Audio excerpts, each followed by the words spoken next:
gente bate papo falando sobre um assunto muito sério. Eu quero saber se você sabe detectar um perfil falso nas redes sociais. Eu estou recebendo aqui no nosso estúdio o Alexandre Lima, que é palestrante, especialista em pesquisa e mídia. Tudo bem, Alexandre? Tudo bom? Prazer te receber aqui de novo. Prazer é todo meu. Muito obrigada, viu? Alexandre, eu tenho muitas perguntas, lógico, para te fazer sobre o tema. Os ataques que aconteceram recentemente, os cyberataques que aconteceram recentemente, abriram nossos olhos para várias questões, para a possibilidade do que pode acontecer dentro da nossa casa, quando a gente acessa um e-mail errado, quando a gente mexe na nossa conta bancária. E aí eu penso, é inevitável, passos para trás a gente não vai dar, só para frente. Então o caminho é se prevenir? Sim, o que acontece? A gente vive num mundo cada vez mais digital. Como você disse, não tem como voltar atrás. Até porque a tecnologia, na maior parte dos casos, ela nos traz conforto, ela nos traz ganho de tempo. Mas é preciso que a gente se previna, porque o mundo digital não tem os mesmos controles que a gente tem no mundo físico. Se eu vou abrir uma conta num banco, eles me pedem CPF, RG, pegam minha assinatura, me olham olho no olho. Agora, eu posso abrir uma conta numa rede social, dizer que eu sou outra pessoa, colocar foto de outra pessoa, ou seja, o mundo digital requer um certo controle, um certo cuidado ao lidar, já que a checagem das informações, pela própria liberdade da internet, ela é mais fluida, ela é mais difícil.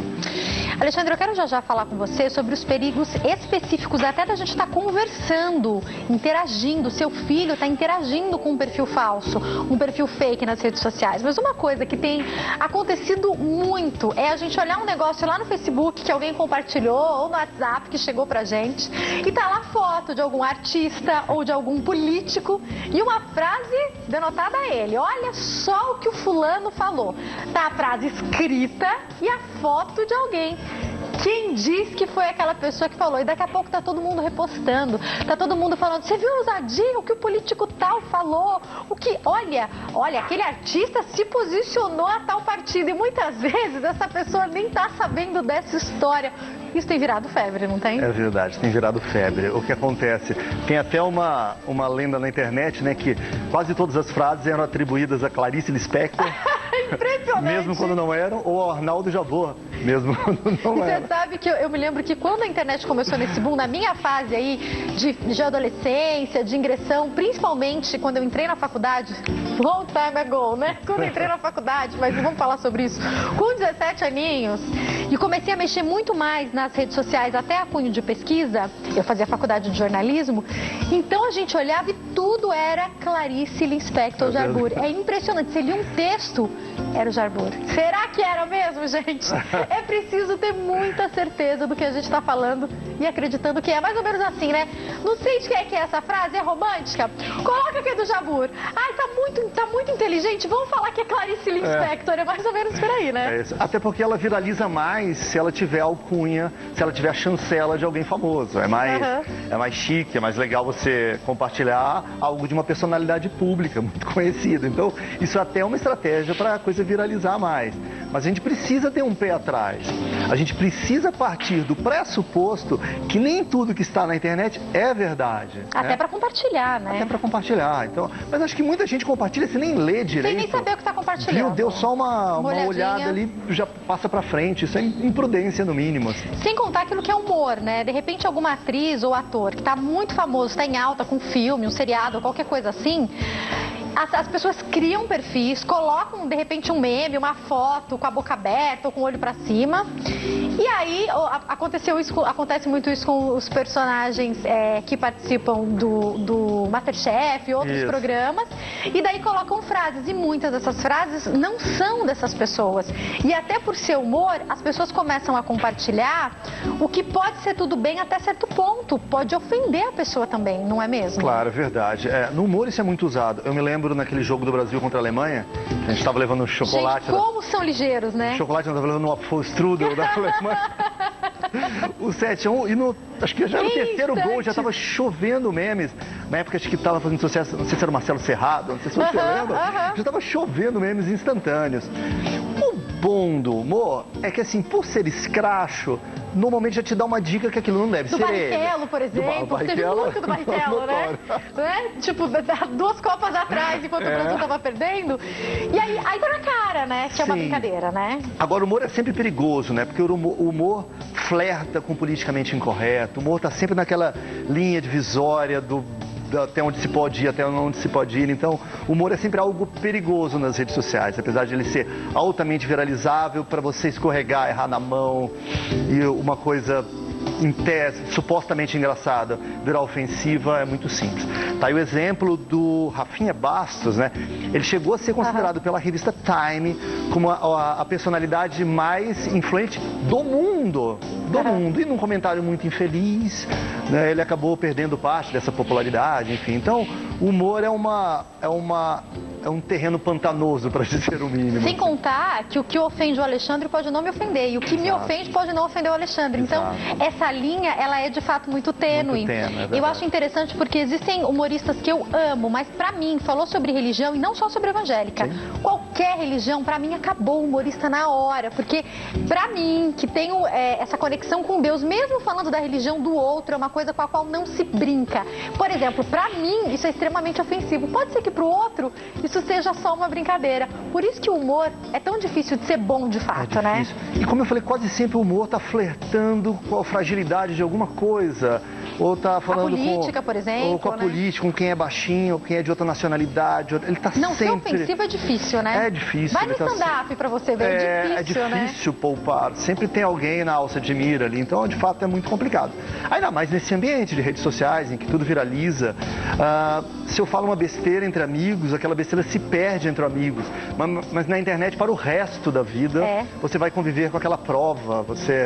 Embora em alguns países da Europa estejam até surgindo umas leis que elas falam do direito de ser esquecido, você entra com um processo para que o Google retire algumas referências a você, que eles chamam do direito de ser esquecido.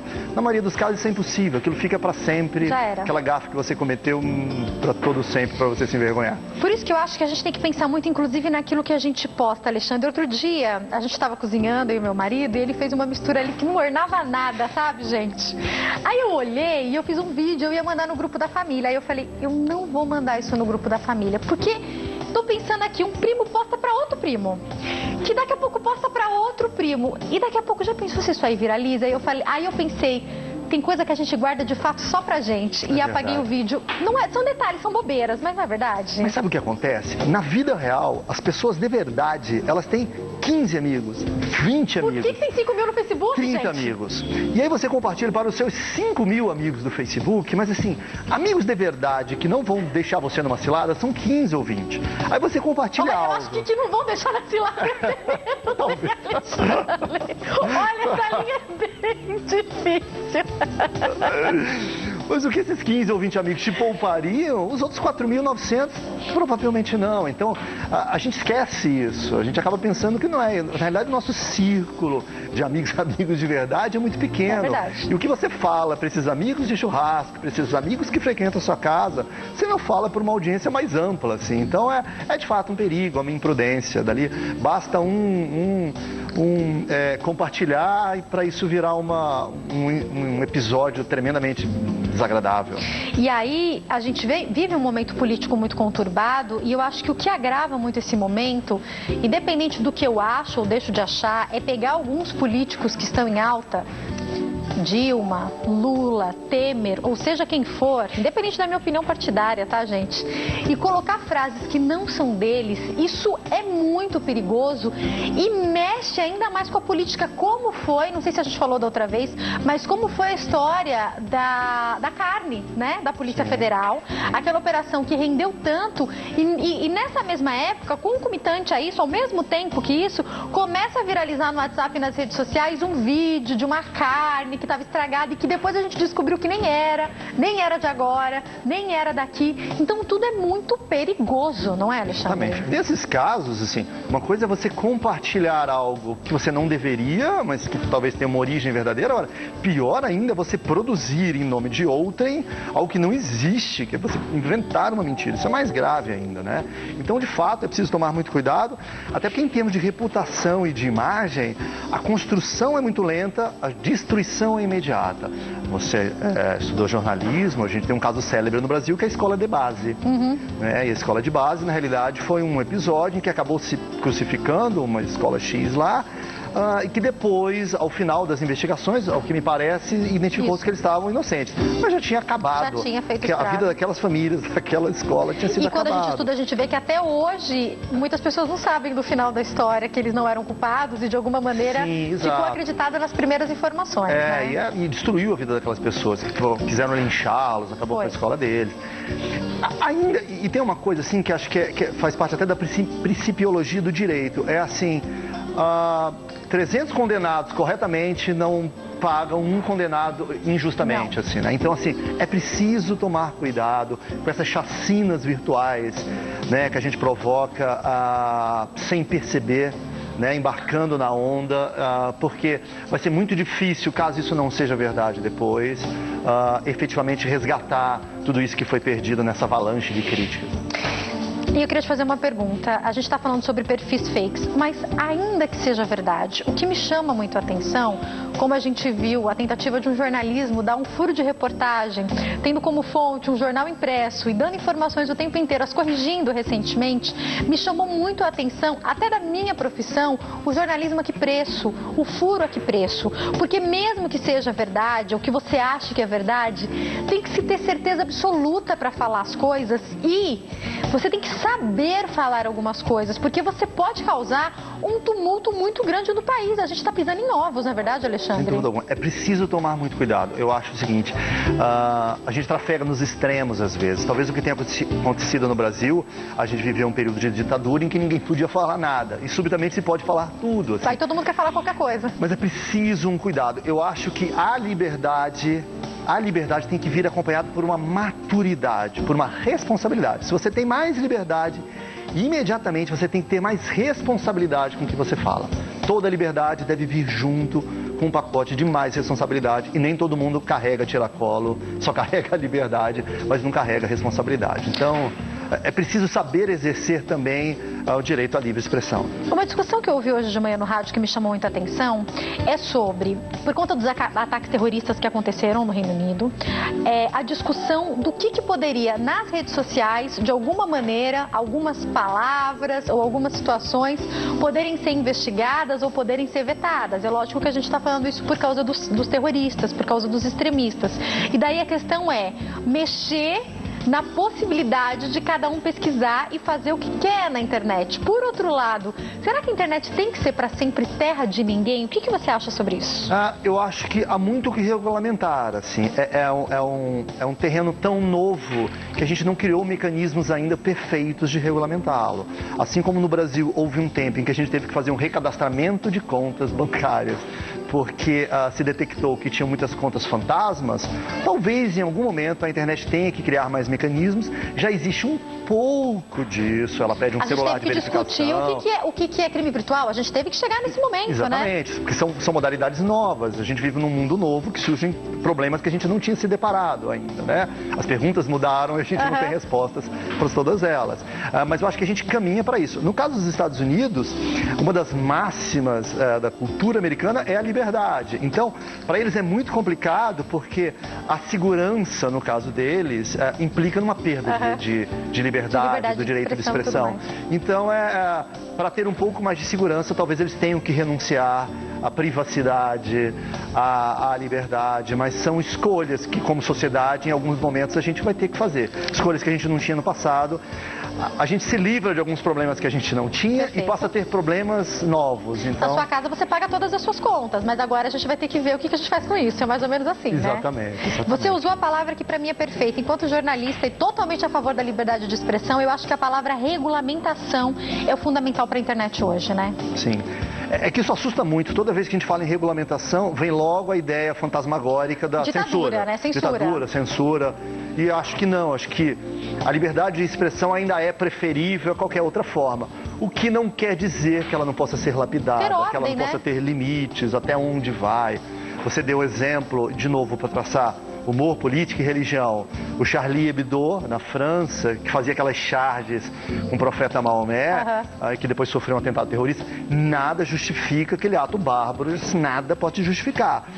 Mas, ao mesmo tempo, quais os limites do humor? Quais os limites da liberdade? Até onde se pode ir? Assim, eu sou favorável à liberdade de expressão, acho que é um ato abominável, que nada justifica o terrorismo. Mas a gente precisa discutir como sociedade quais os limites disso. É uma questão de tudo bem o que ele estava falando. E eu acho que a gente não pode ter medo de discutir todos os assuntos, Alexandre. A gente vive um momento que me assusta, que as pessoas elas só querem falar dos dois extremos. Então, se eu odeio um partido e eu amo o outro, eu não consigo conversar, eu não consigo interagir. Será que a gente não consegue chegar no meio termo? Não. Ou é ditadura, ou é censura, ou é liberdade de expressão? Não. Será que a gente não pode conversar sobre isso? Não é verdade, Alexandre? Nesse sentido, a inteligência artificial da internet, ela tem uma faceta um pouco burra, um pouco totalitária, que são os algoritmos. O que são algoritmos? É um programinha de computador, muito inteligente, que ele fala lá, a Jaque, ela gosta muito de azul, por exemplo, entendeu? Então, como ele vê que você curte azul... um único dia e o azul vai perseguir ela pro resto da ele começa a te dar azul, azul, azul, azul. Aí eu gosto de amarelo. Aí ele começa a dar muito amarelo, dando exemplo metafórico aqui.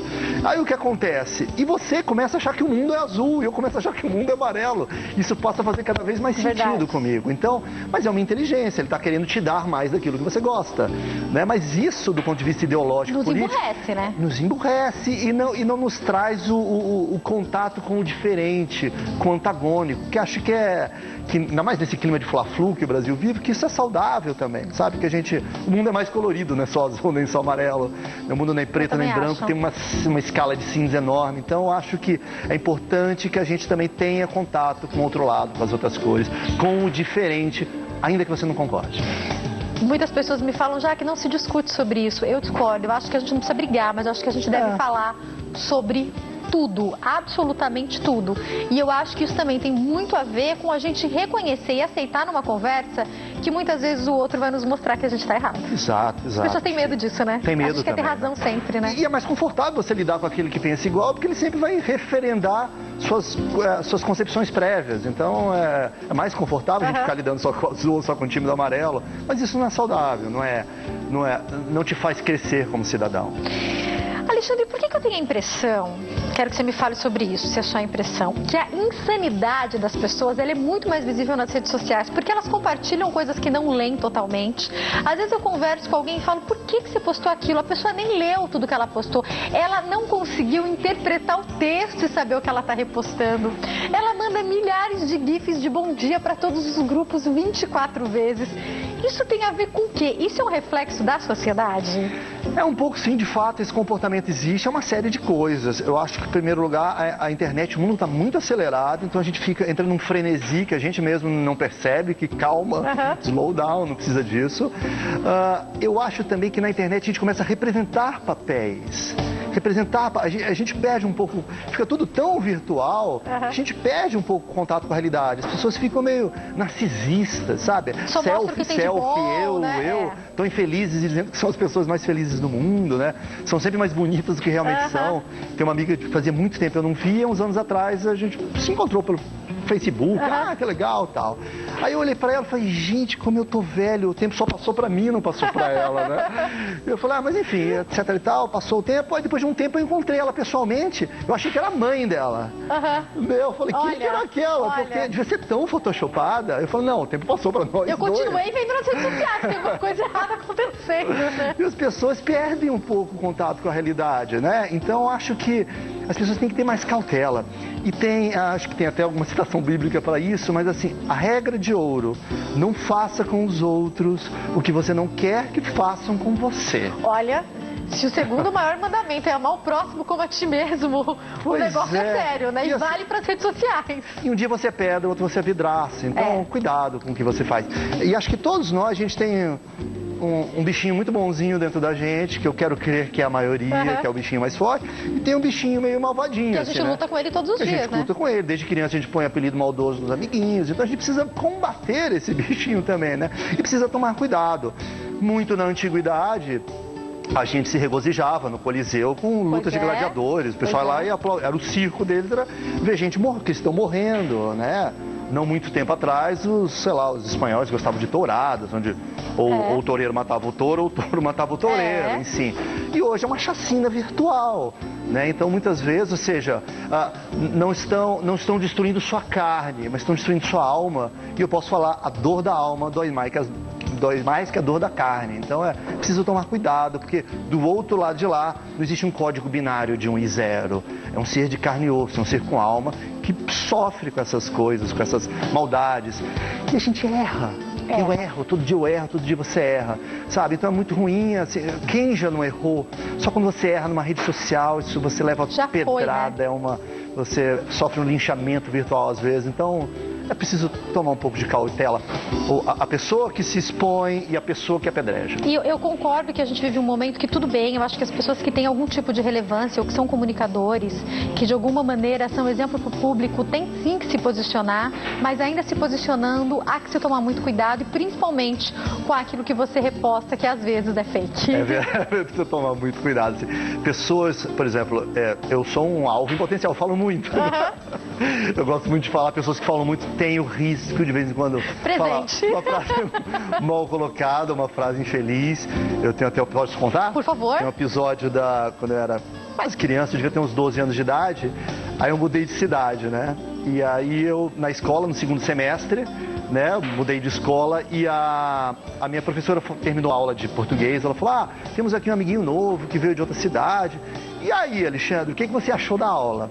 Ai, meu Deus. Aquela aula de português, eu gostava de ler, eu falei, vou impressionar a professora. E falei, vou falar uma palavra bem difícil, legal, sabe? E ao invés de falar com qualquer criança normal, foi legal, foi bacana, foi joia, gostei, eu quis falar uma palavra difícil para impressioná-la, não surgiu, deu 1, 2, 3, 4, 5 segundos ela me olhando, eu falei, enfadonha. Foi uma palavra difícil, mas foi péssima. Aquele constrangimento, metade da sala no riu, porque acho que não sabia o que era. A outra metade constrangida. A professora ficou chateada, né? A professora fez, e era uma professora tão doce, sabe aquela professora de porcelana, assim, falou, ai, que constrangimento. Ano passado eu conduzo um projeto social na área de educação e essa professora estava participando também, ela lembrou que eu era aluno dela, mas ela não lembrava do episódio. Ufa! Ou muito elegante como ela era. Ela fingiu que não lembrou, né? E eu acabei contando, fiz a segunda gafe. Eu fiz a segunda gafe, eu expliquei, mas enfim. Não, mas bom, acho que foi ótimo ter explicado, né? Agora imagina se isso é na TV. Não tem jeito. Você é uma apresentadora, você fala ao vivo todo dia. Existe a chance de uma palavra mal colocada, de um deslize. Existe muito, não foi isso que eu quis dizer muitas vezes. muitas Que as pessoas pegam fora de contexto e de crucifixo. É perigoso. E eu queria trazer uma outra questão para a gente, infelizmente, finalizar. Falando ainda sobre perfis fakes, eu queria finalizar sobre o perigo de você estar conversando com um perfil fake. Acontece, a gente já viu mulheres que caem em golpes achando que estão conversando com um príncipe encantado, ou homens achando que estão conversando com uma princesa, e a questão das crianças conversando com perfis fakes e poderem ali estar até sendo de alguma maneira aliciadas por um pedófilo. Como ficar atento a isso, só pra gente finalizar? Eu acho que, em primeiro lugar, assim, como eu falei que a liberdade deve vir acompanhada de maturidade ou de responsabilidade, uma criança ainda não tem a dose adequada de maturidade e responsabilidade para lidar com toda essa carga de liberdade. Então, acho que os pais não podem ser negligentes, complacentes, eles têm que estar meio que ali de olho, ter a senha, né? Dá para ir uma determinada idade, não faz sentido, mas dependendo da idade e da maturidade desse filho, deve ter vai me dar a senha pra sempre, viu, filho? Tá aqui na barriga, já vai ouvindo, eu quero essa senha. Deve ter algum controle sobre eles, acho que muita educação, muita conversa. Agora, existem algumas dicas, assim, perfis fakes, normalmente eles têm uma rede de amigos limitada, as conexões não batem, ele criou o perfil há muito pouco tempo, normalmente são pessoas muito bonitas, ou seja, tem que se desconfiar. Eu acho que o ponto de partida é ter um pé atrás, entendeu? Nem tudo que você vê ali é verdade.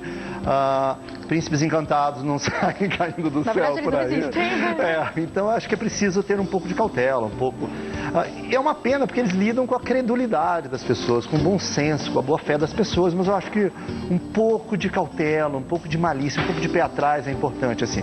E se Bloqueia. Se você perceber que efetivamente aquilo é um fake, bloqueie. Porque isso que ele está falando é muito comum. A pessoa que geralmente faz aquele comentário terrível, você põe uma foto, todo mundo elogia, aí vai alguém lá e fala assim, horrível essa maquiagem. Você entra, a pessoa tem duas pessoas, Exatamente. uma foto de uma flor, você não sabe quem ela é, não sabe quem ela segue.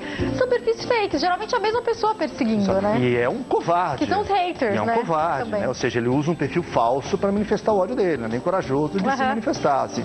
E a esse respeito, mesmo que você seja corajoso de manifestar a crítica, eu queria dizer uma regrinha básica do bom senso e da comunicação que diz assim, elogie em público, critique em particular.